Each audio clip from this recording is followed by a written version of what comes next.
estar aqui diante dos internautas, dos seguidores, né? Das seguidoras do canal. Hoje nós iremos falar sobre a teoria, né? Que é muito importante, da imputação objetiva. Ela é usada também, né? Para que venha a ser resolvidos casos concretos, né? No direito penal. Por exemplo, o nosso Código Penal, o artigo 13, né, do Código Penal, na parte geral, ele usa a teoria do conditio sine qua non. O que é isso? Sem a qual não há, né? Em outras palavras, se a conduta foi necessária para que o resultado ocorresse, ela é considerada a causa, ou seja, ela é o primeiro filtro, né? Ela é o primeiro filtro para que venha a responsabilizar alguém pelo crime. Suponhamos o seguinte, que A atirou em B. O que tem que haver? Aí há um nexo, né, de causalidade, o liame, o nexo de causalidade, ou seja, há o animus necandi e vem a morte. Então, por essa teoria, vai se explicar, né, ou seja, vai responsabilizar a pessoa, o agente que agiu dessa forma. Então, são causas físicas, né? E um outro filtro que se tem, né? O segundo filtro é o da causalidade psíquica, que há o dolo, a culpa, que distingue da causalidade natural, né? Que é da primeira, que é a equivalência dos antecedentes. Nesse segundo filtro, ou seja, a causalidade psíquica, ao dolo e a culpa, distingue da causa natural, como nós acabamos de dizer, né? Porque envolve uma influência mental de um agente sobre a vontade do outro, que resultará em um dano ou um crime. Exemplo, a pessoa ela instiga a outra a praticar um crime mercenário, ou seja, por dinheiro. Aí a explicação, qual filtro que vai se usar, para resolver esse caso concreto? Vai se usar o segundo filtro, que é o filtro da causalidade psíquica. Suponhamos o seguinte, como eu disse no início, A atirou em B. Qual filtro que vai se usar? O primeiro filtro, o filtro da equivalência dos antecedentes, que é o conditio sine qua non, sem o qual não há. Outro exemplo, agora a teoria que é usada, o terceiro filtro, a imputação objetiva. Suponhamos o seguinte, o que é importante na imputação objetiva? É um risco que é causado. Suponhamos o seguinte, nesse caso, ele paga a passagem para B viajar de avião, na esperança de que um raio atinja esse avião. E esse avião é atingido e ele caia. Ou seja, o avião cai e ele vem a morrer. Ele vai ser responsabilizado?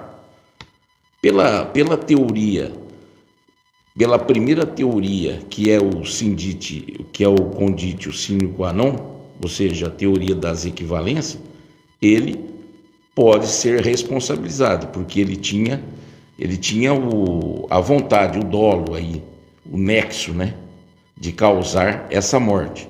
Mas pela teoria da imputação objetiva, Não há um nexo em relação à viagem do avião e à morte. Agora, suponhamos que dentro desse avião essa pessoa soubesse que havia um terrorista que iria explodir uma bomba, aí sim, aí gerou um risco.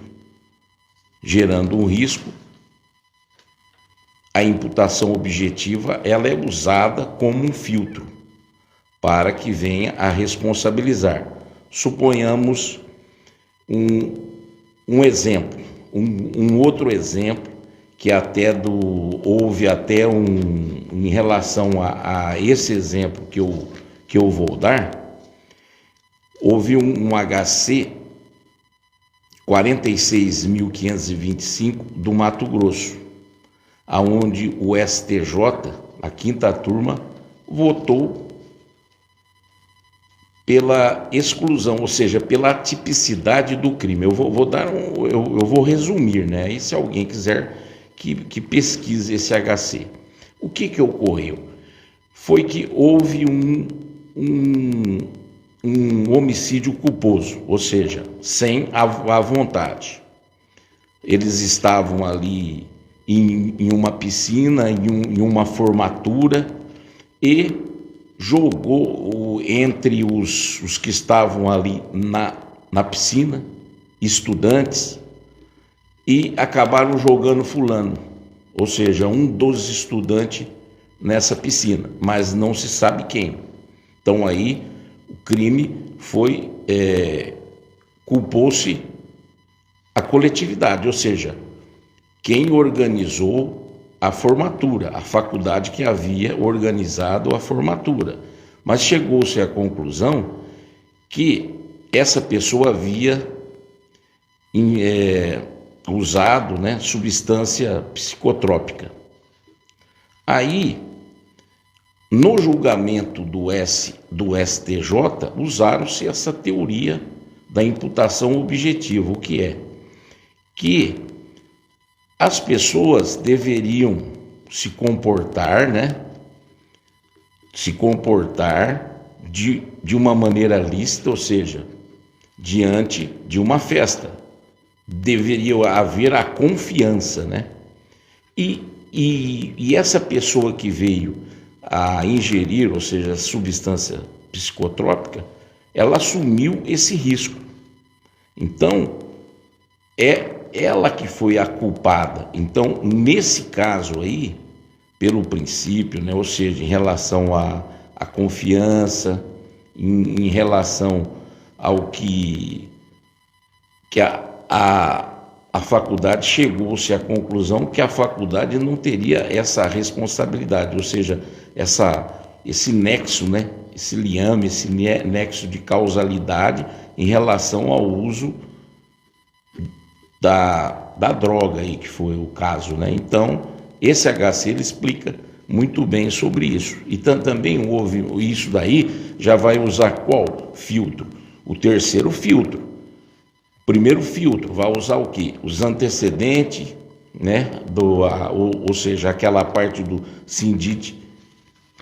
condite sine qua non, que é a teoria da equivalência dos antecedentes. Nesse caso, usou-se o terceiro filtro. Suponhamos o seguinte, que A entra em uma residência e vai lá para roubar. E ele também comete um crime e ele bate na vítima lá. Ele bate e ocasiona uma lesão, uma lesão corporal, né? Que é o artigo 129. O ID que estava na espreita esperando, né, que estava ali de atalaia, ou seja, estava ali espionando, né, ele não vai responder por esse crime. Por esse crime não, pelo roubo sim, porque ele vai ser um partícipe, né? Agora, em relação a esse outro crime, ele não vai responder sobre esse outro crime. Por que ele não vai responder sobre esse crime? Porque houve ausência do dolo em relação a esse crime. Então, aí não precisa usar essa teoria do risco, ou seja, ele não criou um risco. Essa teoria ela vai ser explicada pela teoria da causalidade psíquica. Agora, suponhamos o seguinte, que A venha incentivar a B a escalar o Monte Everest, e B teve aula sobre alpinismo e ele vem a falecer. Ou seja, também ele não vai ter culpa. Por quê? Ele não vai ter responsabilidade. Por quê? Porque isso é um risco permitido em nossa sociedade, o alpinismo. Agora, se ele estivesse junto com a pessoa e essa pessoa não tivesse nenhum conhecimento e ele incentivasse ela a ir, aí sim, aí ele criou esse risco, né? Então aí já vai usar o quê? Que filtro? O filtro da imputabilidade objetiva, tá? Por quê? Porque essa teoria, o mérito é de ser um novo filtro, né? Porque não havia.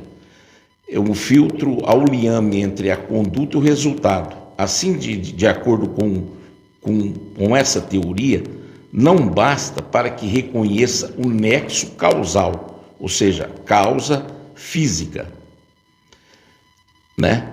Que é do primeiro filtro, que é a teoria da equivalência. Pelo critério da consubstanciação do dolo e culpa, que é a teoria psíquica. Precisa ainda que o agente, com sua conduta, ele tenha criado para o bem jurídico um risco acima do permitido. Tem que criar um risco acima do permitido. Suponhamos também, houve um julgamento em que uma mulher, ela foi sequestrada por 2 indivíduos e eles iam levá-la a um motel. Chegou em um certo momento, quando parou o carro, a pessoa ela conseguiu se desvencilhar, correu e foi atropelada na rodovia e veio a óbito, morreu. Aí, nesse caso, ela foi a julgamento, mas entraram um recurso, ou seja, foi para o tribunal do júri, os advogados desse caso, que é um caso real. Entraram o recurso, ou seja, provou-se que ela assumiu um risco. Ou seja, por quê? Porque a situação foi concomitante, não teve uma condição superveniente, ela foi concomitante. Então aí voltou-se, eles não foram presos, ou seja, eles não foram condenados pelo tribunal do júri, é claro, mas eles responderam os crimes anteriores, né? Ou seja, o sequestro, cárcere privado ou estupro, né? Então usou-se essa teoria, a teoria da imputação objetiva. Agora, em relação a condições supervenientes, suponhamos o seguinte: o que é uma condição superveniente? Que ela está no artigo 13, está lá no parágrafo, né? No parágrafo 1º. O que diz? Né? Suponhamos o seguinte: um caso de condição superveniente, A atira em B. A ambulância vai, né? Ou seja, já é levado na ambulância, o SAMU, até o hospital. E essa ambulância vem a sofrer um acidente, causa um incêndio e essa pessoa veio a falecer, ou seja, aquele que levou o tiro. A pessoa que efetuou o tiro, ou seja, A, não vai responder pelo homicídio, ela vai responder somente pelas lesões, ou seja, pela tentativa, né? Por quê? Porque houve uma condição superveniente. Isso daí ela está no artigo 13. No artigo 13 do Código Penal, ou seja, lá na teoria da equivalência. O que é esse artigo 13? Ele vem o excesso, né, a teoria da equivalência da doutrina da causalidade, ou seja, essa condição superveniente é uma causalidade adequada, que está no artigo 13. Então, vai se usar que filtro? O filtro para o julgamento, o primeiro filtro da equivalência dos antecedentes na condição de superveniente, né? Como diz o artigo 13, né? Porque o artigo 13 lá está elencado o seguinte, né? O resultado de que depende a existência do crime somente é imputável a quem lhe deu causa, ação ou omissão, sem o qual o resultado não teria ocorrido. Aí, esse caso aqui fala sobre causas físicas, né? Ou seja, suponhamos o seguinte: A atirou em B. Quem que causou? Se B veio a falecer, ele vai responder. Se houve uma condição superveniente, como eu disse lá da ambulância, né? Aí já é o parágrafo primeiro, né? Que diz o seguinte: superveniente de causas independentes, né? A superveniência de causa relativamente independente, né? Exclui a imputação quando por si só produziu o resultado. Fatos anteriores, entretanto, imputam-se a quem os praticou. Ou seja, se a pessoa, suponhamos o seguinte, que A recebeu um tiro de B, ele pulou no rio e veio a se afogar e provou que ele veio a óbito, não foi pelo tiro, mas foi pelo afogamento. Aí ele vai responder somente pela tentativa. Por quê? Porque foi uma condição superveniente, né, ao caso, que foi superveniente. E também lá fala sobre o garante, né? Lá na parte, no parágrafo 2º, fala sobre os garantes. Que são os garantes? Os garantes são, por exemplo, em relação o pai em relação aos filhos, ele é garante, né? Ou seja, ele é o responsável pelos filhos. Em relação a pessoas, suponhamos o seguinte, que o vizinho vai lá, fala: ó, eu vou levar o seu filho para passear. Diante desse momento, ou seja, ele também se torna garante. Ele se torna garante, ele também se torna responsável ou seja, ações, né? Se vai em um rio e o filho do outro, né? Do vizinho se afoga, ele vai responder. Aí já é o segundo, que é o primeiro filtro, já vai resolver, que é a teoria das equivalências, né? Que tem que é as partes supervenientes e também esse artigo ele vai resolver esse caso, porque o garante ele vai ser responsável também em relação aos policiais, né? Suponhamos o seguinte: o policial ele tem o dever, mas também ele não pode assumir, né? Não só o policial, também em relação ao pai, uma atitude heróica, né? Suponhamos o seguinte, que em relação ao pai está lá se afogando e é um local muito perigoso, correnteza, ele não vai ser obrigado, ou seja, não pode assumir uma atitude heróica, né? Um policial está tendo um assalto, ele está ali sozinho, ele vê que as pessoas que estão ali cometendo esse assalto estão com fuzis, estão em 4, 5, ele não é obrigado lá, ou seja, tem que haver, né, um discernimento, né? Não pode assumir uma atitude heróica, né? Então, em relação ao direito, tem essas normas, né? Em relação a esse artigo. Deu para entender em relação a condições, a teoria da equivalência e a teoria que é da causalidade psíquica e a teoria da imputação objetiva. Sempre na teoria da imputação objetiva tem que haver um risco, né? Correndo um risco. Suponhamos um outro exemplo.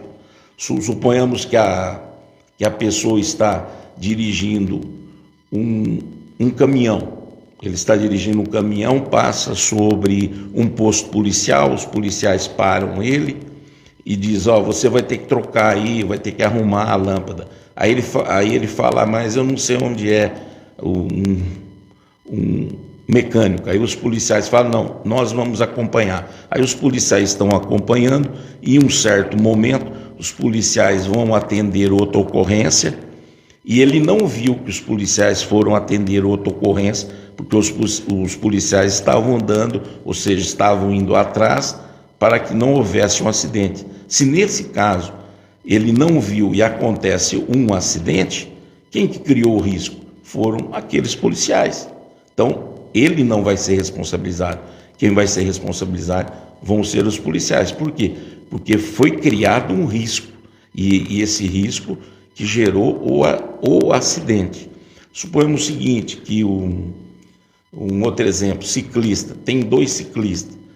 O ciclista, o da frente, está sem a luz, ou seja, e o de trás tem o farol, ou seja, está ali com a luz iluminando, está atrás, e o ciclista, o primeiro ciclista, o ciclista A bate em um carro e venha a falecer. O segundo ciclista não é culpado, porque ele não tem o dever, né? Então aí já não cabe, já não é um risco, aí já é a teoria, já cai na primeira teoria, que é a teoria das equivalências, né? Então aí que tem essas, que surgiram as teorias para que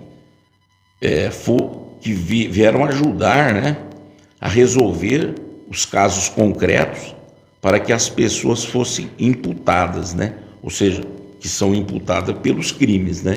Então essa teoria, né, não vou entrar aqui em nome, né, mas assim, em filosofia, né, mas foi por Roxin, né, que trouxe essa teoria em Munique, né, que é a mais aceita. Isso daí foi durante o século XIX, né, porque a teoria da equivalência, ela é adotada pelo Código Penal no artigo 13, tem as causas supervenientes. Ela foi durante o século XIX, durante o positivismo, né? Durante o Darwin, né? Ou seja, o evolucionismo, né? Numa época em que se dava muito valor à matemática, né? Mas o direito, ele não é matemático, né? Ele é normativo, né?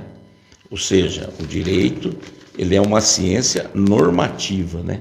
Então, por isso que a importância de usar esses métodos, né? Por quê? Em relação porque o nexo normativo, né? O que é isso? É uma atribuição subjetiva que vem através do dolo e culpa, que é isso que traz a teoria da imputação objetiva, através da norma, através do dolo e culpa, vem tirar esse nexo. Ou seja, o nexo, se houve o risco, se criou um risco permitido, né? Aí a pessoa pode ser imputada ou não. Suponhamos um outro exemplo sobre essa parte do risco. Suponhamos que A está com um revólver e vai ceifar a vida de C. E B pula na frente, dá um empurrão e o tiro acerte a perna de A, ou seja, a perna de C. C não vem a óbito. Quem empurrou vai ser o culpado? Não, por quê? Porque ele diminuiu esse risco, ou seja, diminuiu o risco foi diminuído, porque a pessoa não vê a óbito. Então aí vai usar que filtro? Vai usar o filtro da imputação objetiva. E imputação objetiva não tem nada a ver com a parte de responsabilidade objetiva, tá? Não tem nada a ver. Então vamos citar um outro exemplo, né? Suponhamos que A, sabendo que C vai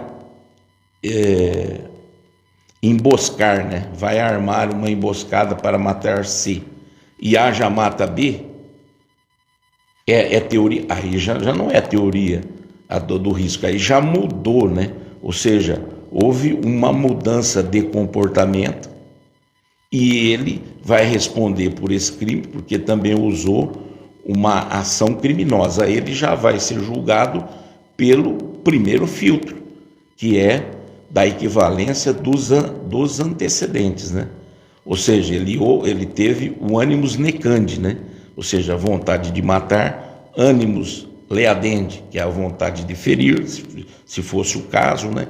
Então, essa é um assunto no direito penal, né?